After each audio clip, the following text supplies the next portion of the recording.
You eat clean. You skip dessert. You even force yourself to run on the treadmill 3 times a week. Yet when you look in the mirror, that stubborn layer of belly fat hasn't moved an inch.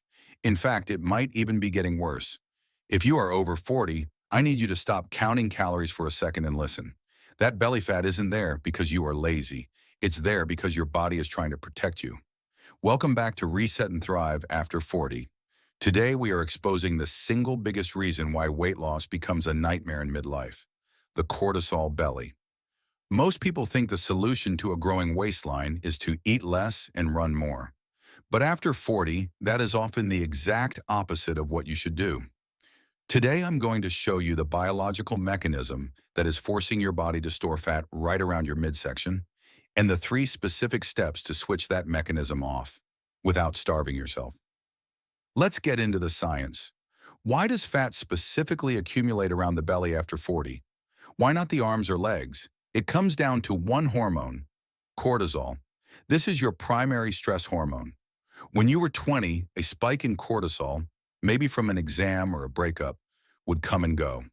But after 40, due to work pressure, family responsibilities, and natural hormonal shifts like perimenopause or andropause, your cortisol switch gets stuck in the on position.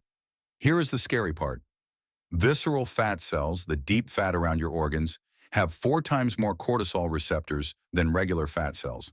They are like magnets for stress. When cortisol is high, your body thinks you are in a war zone.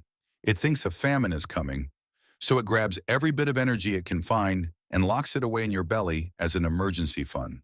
So when you go on a strict diet or run for an hour, you are actually stressing your body more.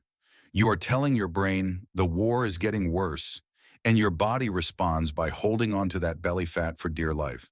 So how do we fix this? First, we have to stop making the 3 mistakes that are keeping your cortisol sky high. Mistake number 1, chronic cardio. Running for 45 minutes on a treadmill might burn calories, but it also spikes cortisol. If you are already stressed, high-intensity cardio is just adding fuel to the fire. It breaks down muscle and signals your body to store visceral fat. Mistake number 2, coffee on an empty stomach. I know you love your morning coffee, but drinking caffeine first thing in the morning on an empty stomach shoots your cortisol levels through the roof right when they are naturally highest. It sets you up for a day of anxiety and fat storage. Mistake number 3, the sleep gap. After 40, deep sleep often decreases, but sleep is the only time your body flushes out cortisol. If you are sleeping 6 hours or less, you are waking up in a pre-diabetic state with high cortisol, ready to store belly fat before you even eat breakfast. Now let's turn that switch off.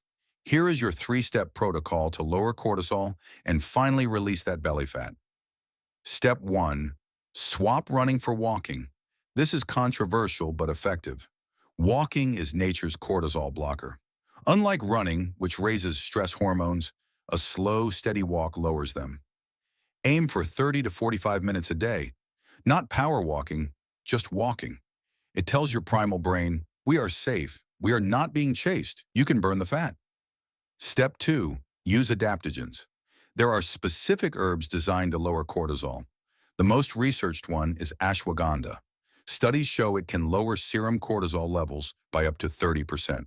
Another powerful tool is phosphatidylserine, which helps blunt the cortisol spike specifically after exercise or stress. Step 3, the protein first rule. To stop the cortisol insulin roller coaster, never eat a carb alone. Start your day with at least 30 grams of protein. This stabilizes your blood sugar. When blood sugar is stable, the adrenal glands don't need to pump out cortisol to rescue you. Listen, having a belly after 40 isn't a character flaw. It's a hormonal signal. Your body is screaming that it feels unsafe. Stop punishing it with starvation diets and marathon running. Start nurturing it with walking, sleep, and proper nutrition. Once your body feels safe, the weight will come off. If you found this helpful, hit that subscribe button. Next week, we are going to talk about the testosterone killer that is hiding in your kitchen plastics. You need to know about this. I'm here to help you reset and thrive. See you in the next video.